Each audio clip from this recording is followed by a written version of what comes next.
Holy Land. When we look at Israel today, and this is really what I'm going to talk about, we'll look at a set of opportunities, we'll look at a set of threats. On the threat side, we see the internal division, and those of you who know Jewish history know that the first two temples were destroyed because of internal divisions, not because of external enemies. The ethnocentric tendencies of the Israeli society. What is ethnocentrism? Is the inability of a society, of a culture, to view the world through any other prism but its own, meaning it's a very self-centered existence. Now, every culture, in one way or another, is self-centered.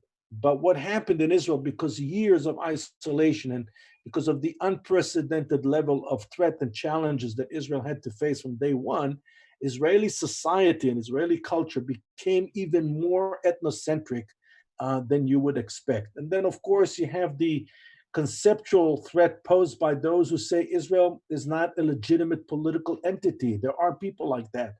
Not many, thankfully, but there are people that say that Israel has no right to exist. And some of them teach in some of the best universities in America.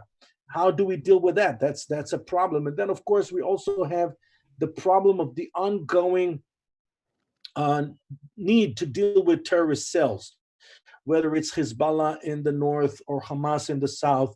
But there's always this presence of the small groups that may not be able to destroy Israel, but they can certainly inflict major harm on Israeli economy and on the Israeli psyche. And then lastly, you have the big threat posed by Iran's nuclear ambitions. And the problem with Iran's nuclear ambitions is that it threatens the deterrence equation. The equation of deterrence is one of the pillars of Israeli national security. We'll talk about that today. And of course, I will address the opportunities and the great achievements of the State of Israel. But first, we have to begin with some history. Israel was born out of a tremendous and striking asymmetry. This is a map.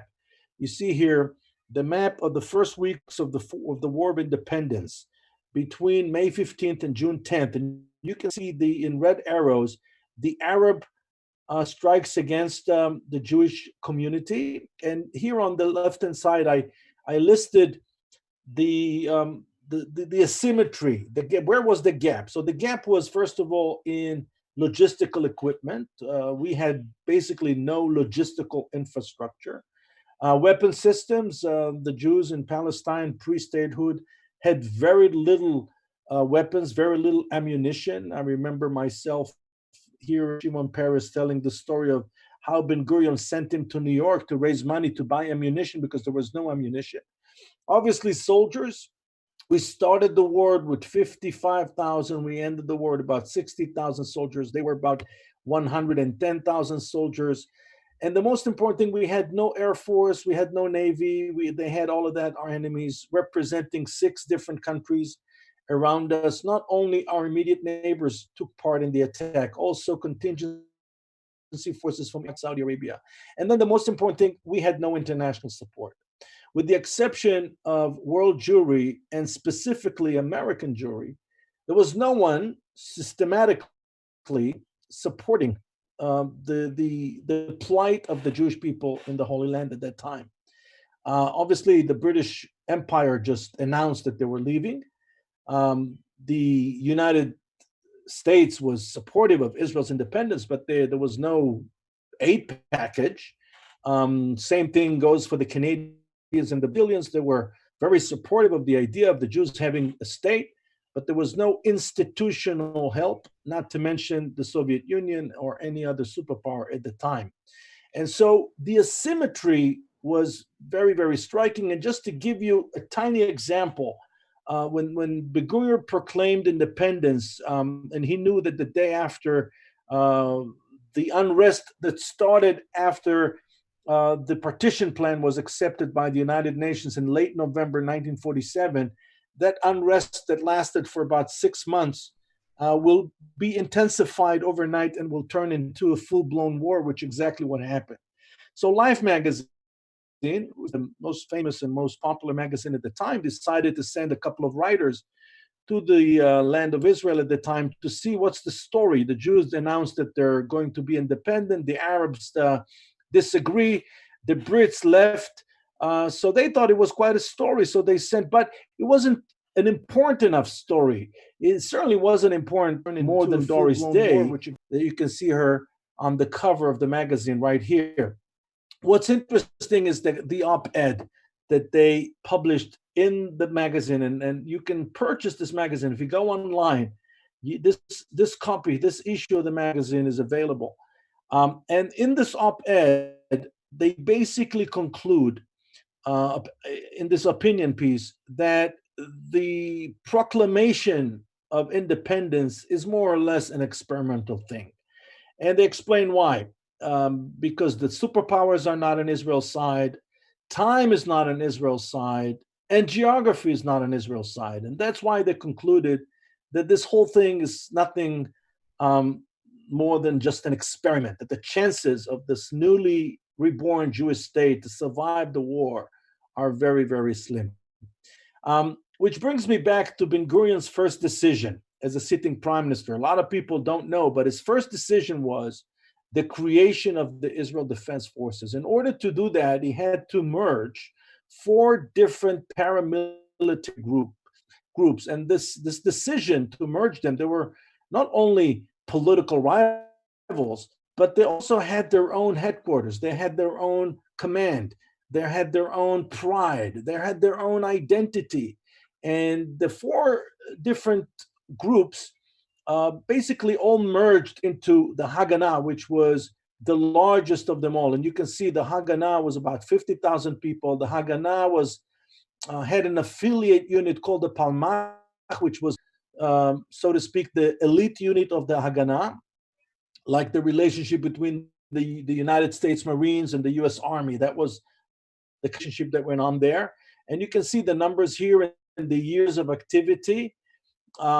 And then, of course, the political rivals, the people that were Ben Gurion's rivals, the Stern Gang headed by Yitzhak Shamir and the Irgun headed by Menachem Begin, all of them had to be brought under one umbrella. And why did Ben Gurion want that to happen? And that was his first decision, because he realized that without the creation of one central military entity, he will not be able to fully exercise his authority as a prime minister. And if you look at the history of the Palestinians, for example, this is one of the reasons the Palestinians were unable to produce a good decision for their people, is because of their inability to merge all their paramilitary groups or to face their opposition. So those 4 groups created the IDF. And of course, when you look at the IDF, you see that emblem right here in the middle. It's no coincidence that it's the emblem of Haganah. And also when you see the name in Hebrew, Tzva HaHaganah LeIsrael, right? Israel Defense Forces. And there's not a coincidence that the word Haganah is right here in the middle, because the IDF is built on the foundation of the Haganah, which was created in 1920, the same year that the trade union was created. And shortly after its creation, the Haganah actually operated under the trade union, but that's a whole different story, which I will be more than happy to describe. Now, a lot of people think that the story of the State of Israel begins in 1948, and obviously it doesn't. It starts with a very meticulous effort to build an independent homeland for the Jewish people in the land of Israel. And here you can see the history of the diplomatic efforts to create the state, to build the political support, to redeem the land, right? The Jewish National Fund was established in 1901 to redeem the land. And then building national infrastructure way before there was a nation, right? The Haganah was created in 1920, the Hebrew University in 1925, Maccabi World Union, 1921 in Czechoslovakia, the Jewish Agency, 1929, and so on and so forth. And then post-proclamation, the decision to establish the defense forces, the decision to bring in newcomers. Ben Gurion famously complained. He said, before 1948, we were a people without a country. But post 1948 proclamation, we have a country, but we have no people. There were only 650,000 people in 1948, and today we're 9 million people, and the future is even brighter, and I will talk about that. The national ethos is a national ethos that is very difficult for people to understand. Let me explain what do I mean by national ethos. In the United States, for example, you have a very well-known, rated national ethos known as the American dream. What is the American dream? It says the following: if you're willing to work hard, if you're willing to be an honest and decent human being, the sky's the limit. You can achieve anything in America. In Israel, the national ethos was not about an individual achievement. It was about a task as a collective to make sure that what happened in Europe will never happen again. And you have to understand this is also a burden on a society, because how do you translate that into a practical national security strategy? If the purpose is to prevent a second Auschwitz, it means that, at least from a budgetary point of view, there's no limit to the amount of money that you would be willing to spend and invest in security expenditures to prevent a second Auschwitz.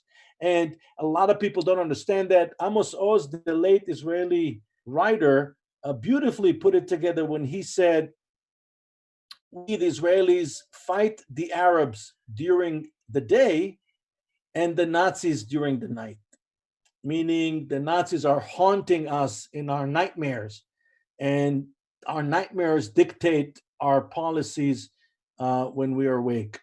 In 1945, just as the Jewish community in Palestine then is beginning to fully realize what happened in Europe, the magnitude and the scope of the catastrophe, the Arab League, which is the umbrella organization of all the Arab countries, at the time 22 nations, today 23 nations, decided to suffocate the small economy of the Jewish community in Palestine by enacting the Arab economic boycott that had a supervision mechanism based in Damascus. Officially, it's still there, and covering basically the whole world by deploying a multi-layered boycott, a primary boycott, meaning you cannot do directly business with Israel, and then a secondary and a tertiary level of boycott, basically covering the whole world. I have to say that we had less of a problem than with those who explicitly complied with this boycott, because we knew what to expect of them. The problem was with those who implicitly complied with the boycott, including some major American brand names. As someone who grew up in Israel, I was born in 1962. My siblings were born in 1955.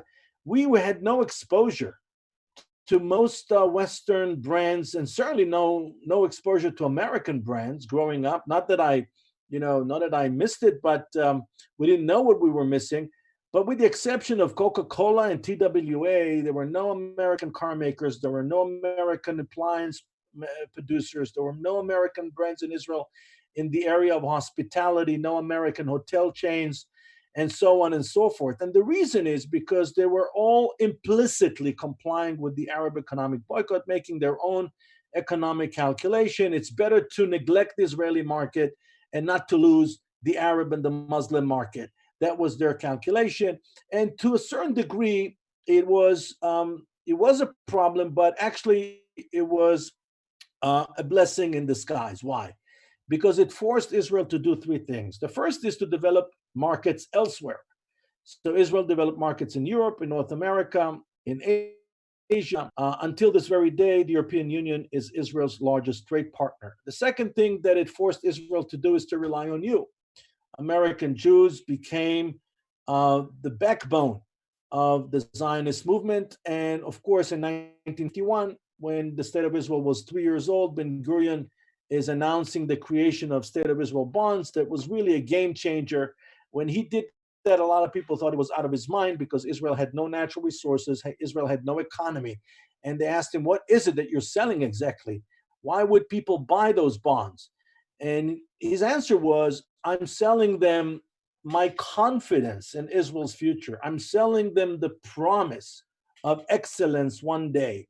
And indeed, they bought this promise, and the State of Israel bonds became one of the main lifelines of the young State of Israel. And then the third thing that happened as a result of the Arab boycott, which today we call it the startup nation, but really it's more than that. It's an entire economy based on knowledge and not an economy based on real estate or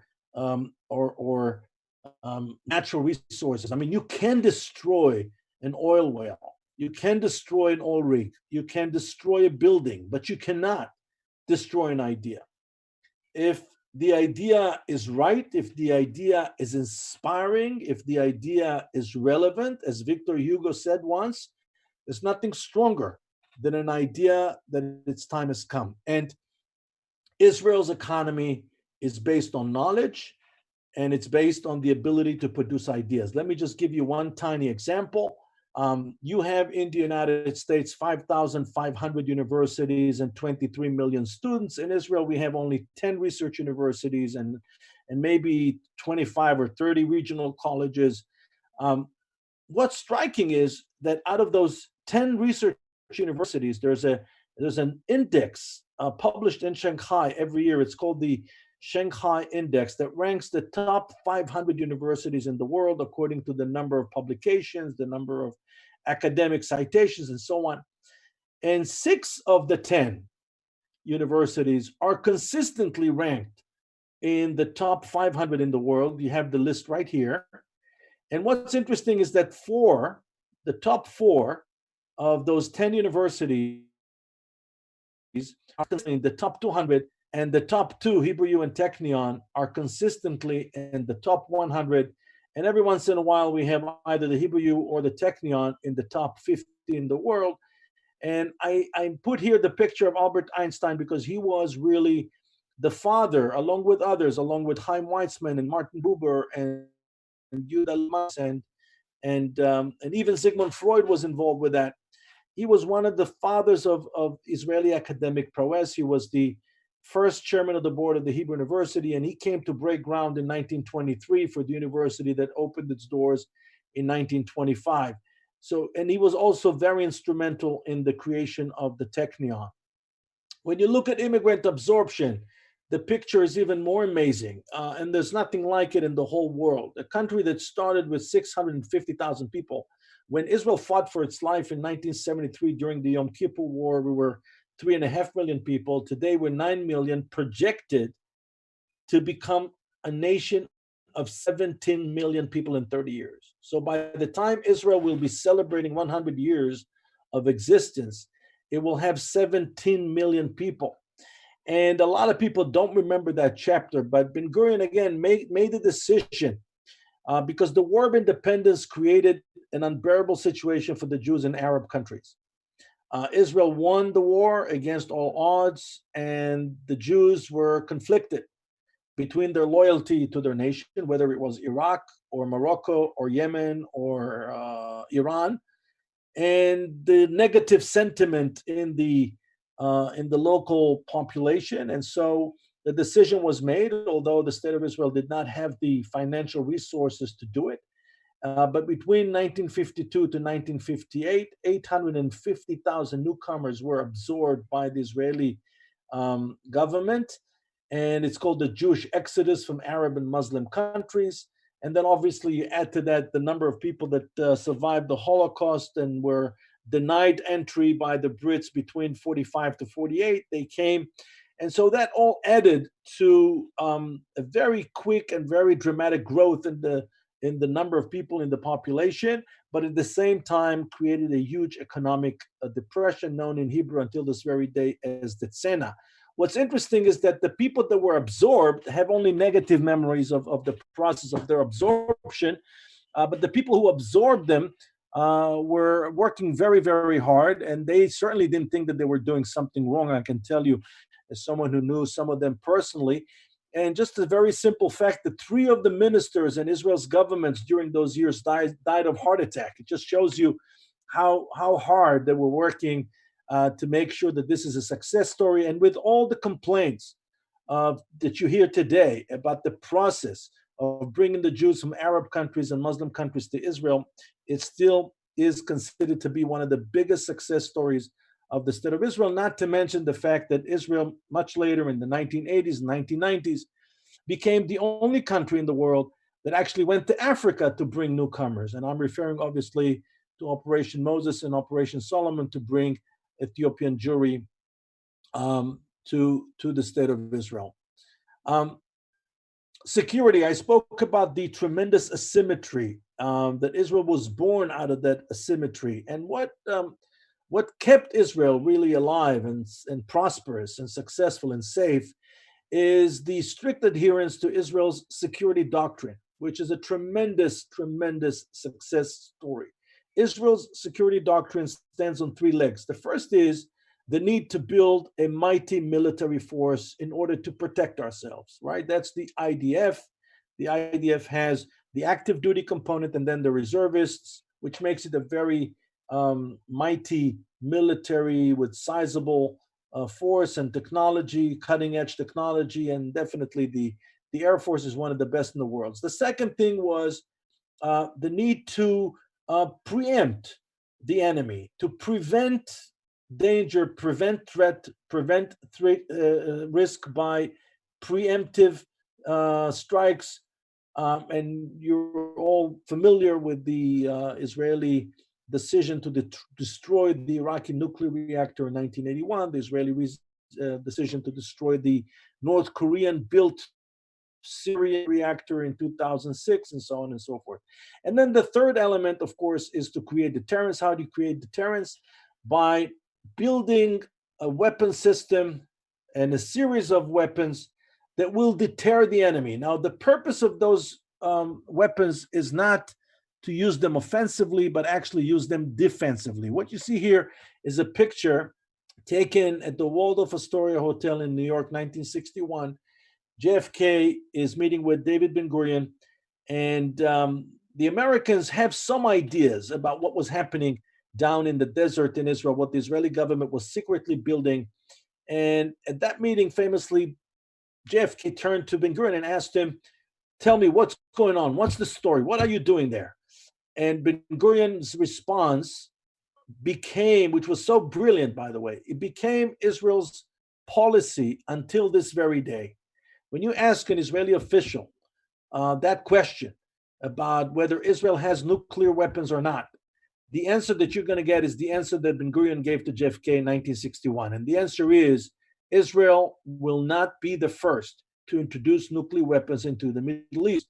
That was the answer Ben Gurion gave JFK, and it was a brilliant answer because it wasn't denying it, and it wasn't affirming it. It was telling him, listen, whatever we do to protect ourselves, and we're not going to be using it offensively, only defensively, and it's there to serve as a deterrent. And now perhaps you can understand the Israeli opposition, the staunch opposition to Iran's nuclear aspirations, because it could hamper and jeopardize that deterrence element. Generally speaking, when you're looking at countries' defense philosophies, you're looking at three elements that usually exist. In order for your attacker, your enemy, to succeed, three conditions have to happen simultaneously, have to exist simultaneously. The first is your enemy has to have the motivation to attack you. They have to have the military capabilities, the means to attack you, the weapons.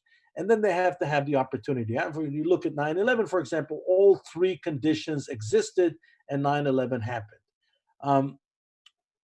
Cultures and societies and defense systems differ in the emphasis they put on each element. So, for example, you have countries like the United States that, for constitutional reasons and others, are obligated to look for the capabilities in order to determine whether, there is going to be a problem, right? This is called the smoking gun approach. When you go to the airport, at least pre-COVID-19, when you went to the airport, the good people at the TSA were looking for an object. That's the purpose of them searching your bags. They're looking for an object. And then you have countries that say, well, we understand that there are people that are highly motivated to inflict harm on us. They may even have the weapons to inflict harm on us. But our job is to deprive them of the opportunity to do that. We call those cases police states. This is the situation in North Korea. This is the situation in Iran. And then you have Israel. Israel is primarily concerned with the motivation. And it's an intelligence-based approach that says the most important thing is to identify your enemy's motivation. Because the motivation of all those three elements is the deadliest element of them all, right? So it's not that Israelis undermine the need to look for the weapons or undermine the need to prevent the opportunity, but the most important thing for the Israelis is to look for the motivation. And again, you can understand, if you understand those philosophical differences, you can understand the debate between Israelis and US administration, at least under Obama, on the Iran nuclear deal, while American administration said, look, this deal will prevent Iran from producing the bomb. Israel said, well, that's not good enough because the problem with Iran is not just a bomb, it's the motivation. It's what this regime stands for. Today's nuclear, God forbid, it could be a biological warfare or chemical warfare. And obviously, that was the main reason for that discussion. When you look at the 1948 attackers, when you look at them, where are they today? So Egypt and Jordan signed peace treaty with Israel. Syria is in complete disintegration. Lebanon is now not a credible security threat to Israel anymore. In Iraq, obviously disintegrated and is suffering from its own problems. When you look at the neighborhood and you look at those who try to suffocate Israel's economy, look at where they are today and look at where Israel is today. Right here, you see Israel's performance. I want you to look at Egypt. Egypt with 100 million people, only 50 years ago, there were 50 million people. That's how quickly the population grows in Egypt. Has 20% illiteracy, which means 20% of Egypt's population, 15 and over, read or write. What is the chance of that country to become competitive in the 21st century when you need to be connected, when you need to understand English, when you need to understand the world?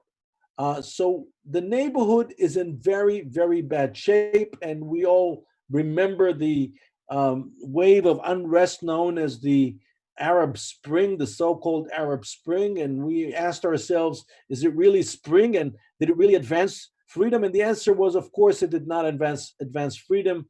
There was one thing that really explains what happened then, and that is, of course, the age-old. And I'm running here on the slides because I want to leave time for questions and answers. The age-old rift between Sunnis and Shiites. Again, I don't want to spend time on this. I would just want to give you an overview of Israel's geopolitical situation. These are the countries that Israel was able to forge very intimate relations in the last several years. And these are really the implications of the Trump doctrine that basically says you pay for your mistakes. The Palestinians, according to Trump, made several dramatic mistakes, and therefore there's no reason for the international community to embrace them and to tell them that they're okay and so on. It said you made a decision to reject the Clinton plan in 2000. You made a decision to reject the Olmert plan in 2008. You made a decision not to favorably use Ariel Sharon's unilateral withdrawal from Gaza. And you're going to pay for those decisions. And this is the payment right here. Again, the jury's still out whether this is the right approach. There's some people that say unilateralism never works, but we'll have to wait. Reasons for optimism. Talking about the can-do nation. When Israel was established, the number one threat, existential threat, was lack of water. Today, Israel is 100% independent, self-sufficient when it comes to water. We produce all the water that we need and more. We're in a position to even give water to our neighbors, as we do within the case of the Jordanians. When it comes to energy, Israel famously was not known for its natural resources. We were known as the land of milk and honey, but not the land of oil and money. But discoveries of natural gas and oil in the Mediterranean changed in a very profound way Israel's strategic positioning on the issue of energy. Israel on the verge of becoming an exporter, and the gas reserves are going to be sufficient for Israel's own consumption for the next 5, 6 decades. That's a dramatic change in the positioning of Israel. And again, look at the population. That's another major advantage. This is going to be the life expectancy of women, nearly 90 years old in Israel 2048. And where the Israelis would like to live, this is according to the planning division of the Israeli Ministry of Finance. By the year 2048, 6.3 million Israelis will be living in Tel Aviv, but nearly 3 million Israelis will be living in Haifa. Almost 45% of them will be Israeli Arabs. By the way, Haifa, it looks like Haifa is going to be a very attractive urban hub. If you have some ideas of investing in real estate in Israel, it looks like Haifa is the right place to invest today. And then Jerusalem will remain the third largest urban center with 1.65 million, with 25% of them Israeli Arabs. Creativity. It is widely recognized today all over the world that the number one human asset is creativity. And Israeli creativity is very special because it stems from two different sources. It stems from obviously the need to survive because of all the challenges, and also from our Jewish tradition, which is all about encouraging people to argue. It's all about encouraging people to refuse to accept limitations. It's all about an endless debate. And it's a lot of people find it inspirational. It's very tightly connected to the concept of resilience. And again, when you look at the evolution of Israel's knowledge-based economy, you see that Israel very quickly was able to adapt from its European orientation between 48 to 67 until the French embargo, and then embraced in a very big way the American orientation in 1967. You should know that the current level of foreign aid was set by President Reagan. A lot of people think that foreign aid, the United States has been providing aid to Israel forever. It started only in the mid 1980s. And of course, when you look at the future, Israel's ability to connect with the BRIC nations, with Brazil, Russia, India, and China, to embrace globalization, puts Israel in a very, very good place. And at this point, I think I'm right on time in terms of opening the discussion for your questions. So I'll stop sharing the slides right now, and I'll be more than happy to take your questions. You're muted, Robin. Sorry. Thank you, Ambassador Aharoni. You've given us such a wonderful description of the nation's resilience. What are some of the ways Israel has shown herself to be innovative and resilient in the face of the coronavirus threat today? And are you seeing signs of Israel's resilient heart in her response? So, first of all, Israel was in a better place to begin with because we know that global travel is the number one agent of the virus, and so because Israel, unfortunately, is not such a big magnet for tourism, unlike Spain, which gets 70 million tourists a year, we're getting less than 5 million. So Israel, because it's not such a destination that attracts tourists, suffered the crisis in a less intense fashion. Secondly, the Israeli government acted very swiftly and took the harshest measures possible early on, which also helped. Thirdly, unlike places like New York City, the density in Israel is not so high. You don't have a underground mass transit system, many elevators like you have in New York. And so when you look at places that were really hit hard, especially in New York City, you can understand why those things didn't happen. Now, resilience. Israelis were very quick to produce ventilators, very quick to produce weekly, and even, believe it or not, even Israeli agency was involved in purchasing equipment from the Arab countries and so on. Many cases, you read about them in the Israeli press every day of people that need ventilators and equipment. No shortage of that. Great, thank you. I'll turn to you. Okay, your question as well as actually the beginning of your question said you were suggesting that Lebanon is not a threat, but is a threat. Yeah, Hezbollah is definitely Hezbollah can destroy the state of Israel. Hezbollah can stop life. Hezbollah can inflict major harm. This can do, but as much as they were Israel, they can't. At the height of Hezbollah, they 1,000 people. They lost half of them in Syria. They made a terrible Syria with the Iranians and to side with us. They lost about half of the size of their military force in Syria. So Hezbollah is badly hurt. And also remember that since the summer of 2006, when Israel responded harshly to the kidnapping of the soldiers and basically brought about the second on war, things are quiet. It's been 14 years. And so it means that deterrence is working. Okay, another question that we had was, right now the world is very focused on the threat of coronavirus. So tell us what it's like in Israel for the Israelis dealing with all this and personal experience and generally. Yeah, so Israelis are, as you know, are very willful people. And after Passover, they decided that that's enough with the lockdown. And they basically, people just left their homes and started just going to do shopping and visit with people. And so now the government is catching up with them. So that's a very, that's Israel. I can say that, again, I left New York City right at the beginning of this when you were remote teaching.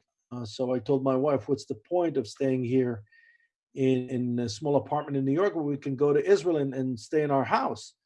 And so we've been here for 8 weeks. And I have to tell you, it's okay. People hardly feel there was no shortage of thing, even what do you call it, the gel, the sanitizer. There was no shortage of toilet paper. We had plenty of toilet paper in Israel, and so on. So things went really here, and with all the complaints you will hear from Israelis, I think by and large the government is doing a good job, law enforcement is doing a good job, the health system is doing a good job. And I forgot to mention that the Arab Israelis are at the forefront of this because they are the nurses, they are the ones that are the forefront. Perhaps COVID-19 will be an integrator in Israeli society, and it's already happening. Okay, next question is, what do you see as the most important for Israel focus on moving forward?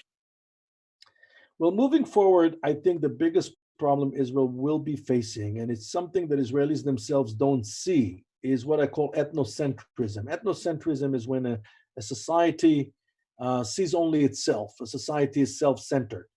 And it is true that Israel has to deal with many, many problems, but the idea that because we have a problem and this problem is central to our conversation, you should also be part of that conversation, that idea, it flies in the face of the basics of marketing.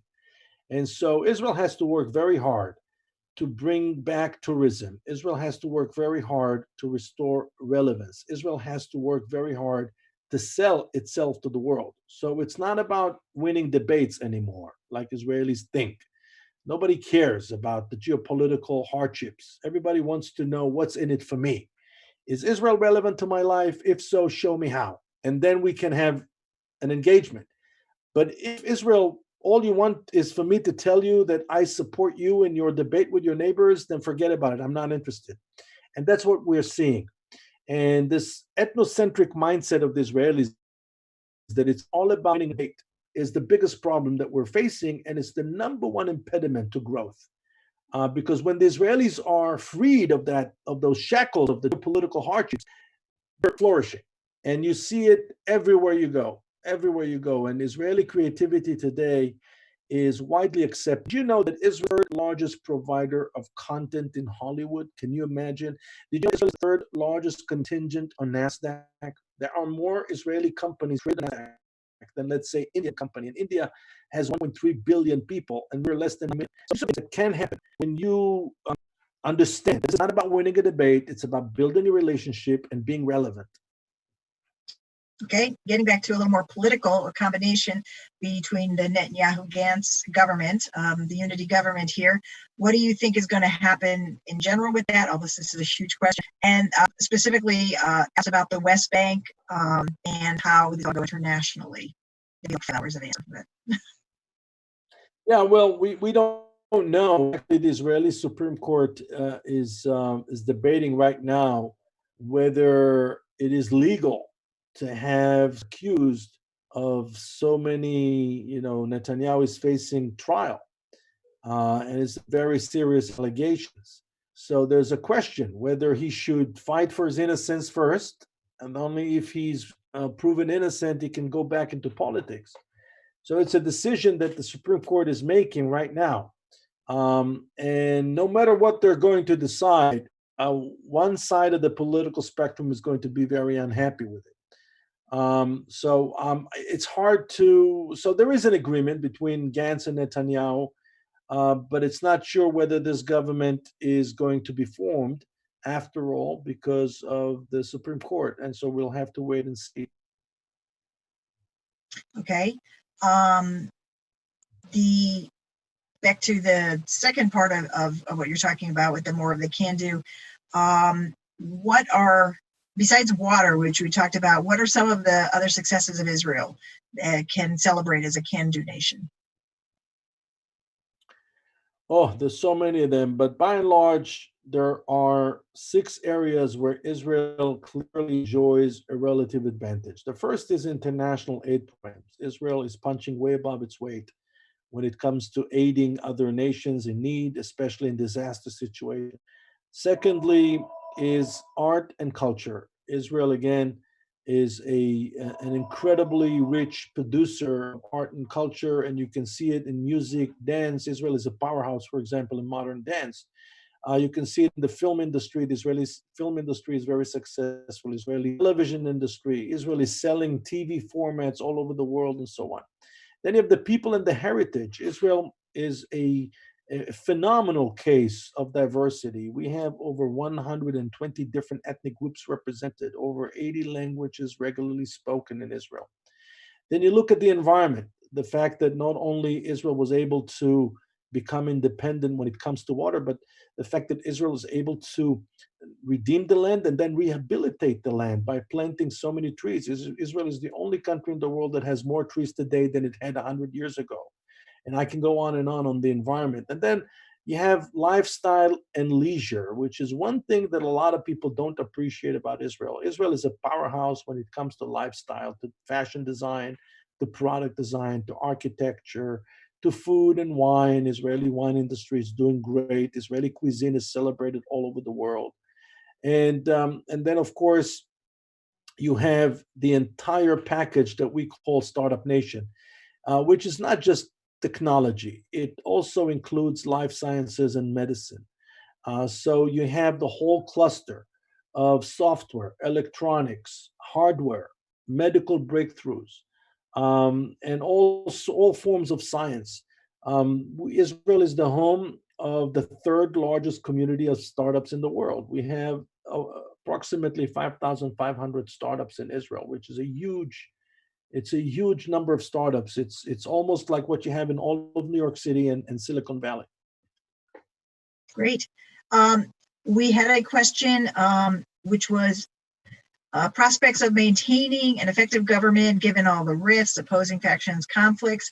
And with that, piggybacking on one of the things you said before, we were asked, are defendants presumed innocent until proven guilty under Israeli law?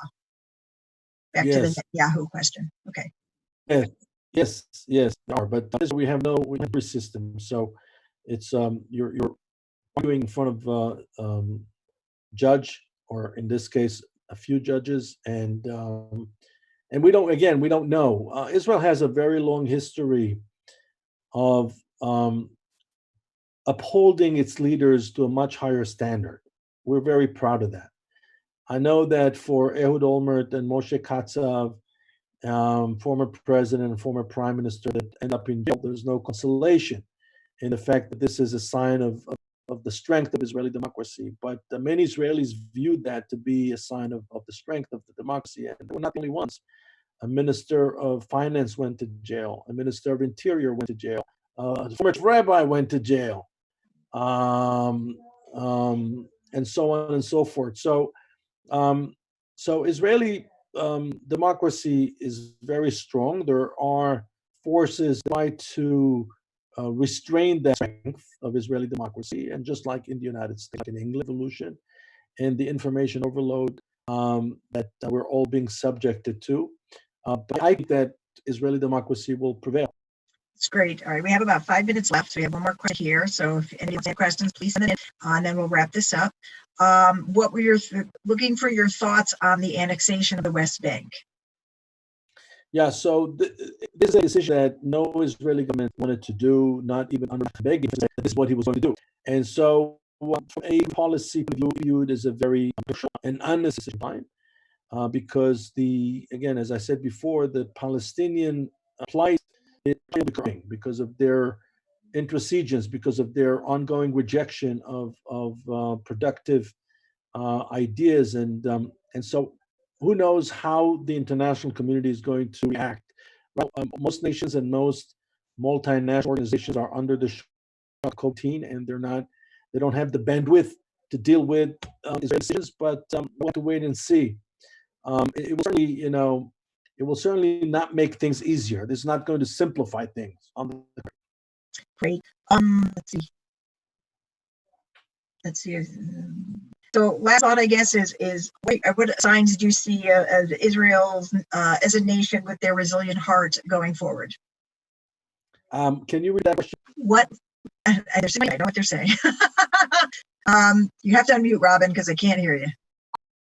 We did speak of that question. It's the one you did here. Okay, so the question that we had: how does Israel once again win in public opinion that it seems to have lost over the years by demeaning the local Arab population?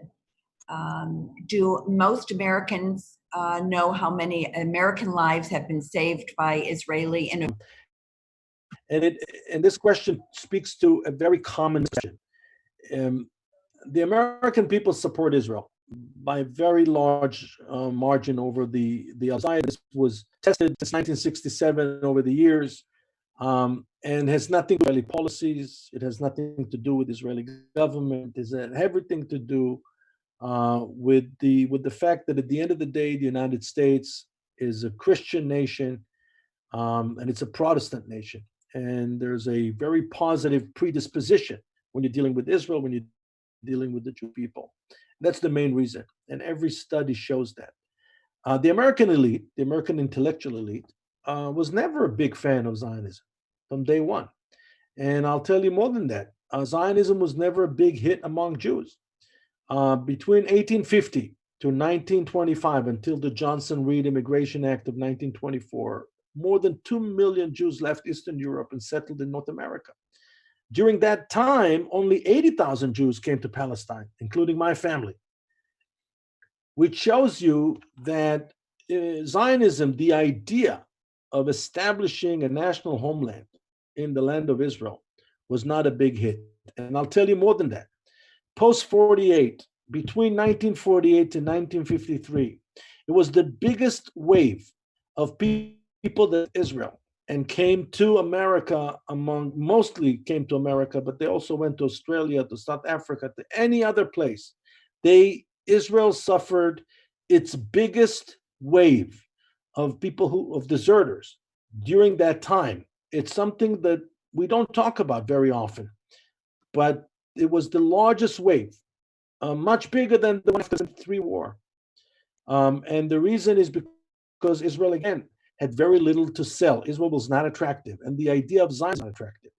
In fact, I would argue that Zionism is in its strongest point in North America ever. When I joined the Foreign Service, the conference attracted maybe 2,000 people. Today, 8,000 people. You look at the Jewish National Fund. You look at all the Israel centers, you look at Birthright, you look at Israel Bonds. These are all organizations that are doing extremely well. You look at FIDF, you look at IAC. These are organizations that 3 years ago were pronounced dead. And today they're flourishing. And the reason it's all happening is because of the experience. It's because in historical terms. For the first time in 100 years of Zionism, we have a new generation that looks at Israel, not like our grandparents. Our grandparents looked at Israel, and what did they see? They saw a problem. And they said, oh, our brothers and sisters have a problem. So I'm going to write a check, or I'm going to do this. Their grandkids, they don't look at Israel as a problem. They don't say oy vey. They say, this is a place of opportunity for me. This is where I can fulfill my dreams. It's a huge change in the paradigm. And it's a change of historical proportions, because a big part of that startup nation discussion is being fueled by youngsters that come from America, from England, from Canada, from France, from Brazil, from Spain, and they want to be part of that conversation. Great. I did find a couple more. Is it okay if we go five more minutes? Sure. Okay. There were two questions, and I'm going to blend them, even though they have nothing to do with each other, just so you can touch on that. It was a question of your thoughts on Israel dealing with BDS and the problem, and the ultra-religious. Totally not related, but a couple thoughts on either of those. Yeah, so the people that say that Israel has no right to exist, we don't have a conversation with them. Why? Because it's not a legitimate position. Did they ever think of saying that Germany has no right to exist? Germany is a country that, is responsible for the 2 world wars that we had during the 20th century. Did anyone ever seriously consider saying, oh, by the way, Germany, you have no right to exist? So when someone says Israel has no right to exist, it's the end of the conversation. And so my recommendation would be just ignore it. And they are on the fringe of the fringe of the fringe.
The problem that we do is that we turn every criticism into BDS. Not everything is BDS. A lot of people have things that we have to deal with, and we're not dealing with them. The way to deal with that is to understand that the vast majority of Americans don't care about the Middle East. The vast majority of Americans, we see it's happening right now in every area of life. Israel, we had 7 consecutive years of record-breaking years in incoming tourism. And the reason why it happened is because we were able to attract people that never been to Israel before, and they came to Israel not because of conflict, believe me. So the whole idea of winning the debate against the BDSers is a complete time. And my recommendation would be just let them be, forget about them. There's nothing we can do to change Noam Chomsky's mind. And it's a waste of time. Regarding the ultra-Orthodox are going to be 45% of our population by 2048. If we will not find a way to integrate them into the economy, into the job market, we're going to be facing the biggest economic challenge in Israel's history. The challenge with them begins with the fact that they don't do general studies. In other words, they don't study English, they don't study mathematics, they don't study literature, and they are not relying on science. And I think it's a generational thing. I think that when a new generation of religious leaders will be at the helm, it will be easier. When the younger generation will be making the decisions for them, it will be easier to get them to see, to understand that by not allowing them to become part of the economy, they are dooming their own constituents to extreme poverty. And again, it's already happening. The pockets where we had the COVID-19 eruption in Israel were all ultra-Orthodox, in Bnei Brak, in Jerusalem. And it's because these people, sometimes you find 20 people living in one tiny apartment. And these are not wealthy people. They're not even middle class. They are very poor people. And in many ways, they need our help. I know that there's a great deal of criticism in the Israeli society against them and even animosity. But what they really need from us is understanding and help. They need our help. They need to become part of the society, part of the economy. That's the only way. Thank you for answering these questions, and you really kind of touched on everything. So I'm going to throw it back to Robin to conclude, and many, many thanks. Robin? Well, once again, I want to thank you very much for all your time, taking your evening in Israel to speak with us. And we've gotten a lot of positive feedback, and we hope we have the opportunity to have you with us again. Thank you so much, Ambassador Aharoni. Let's go Huskies. Amen. Shalom, Right. shalom. Be well, everyone. Thank you for joining us. Thank you all very much.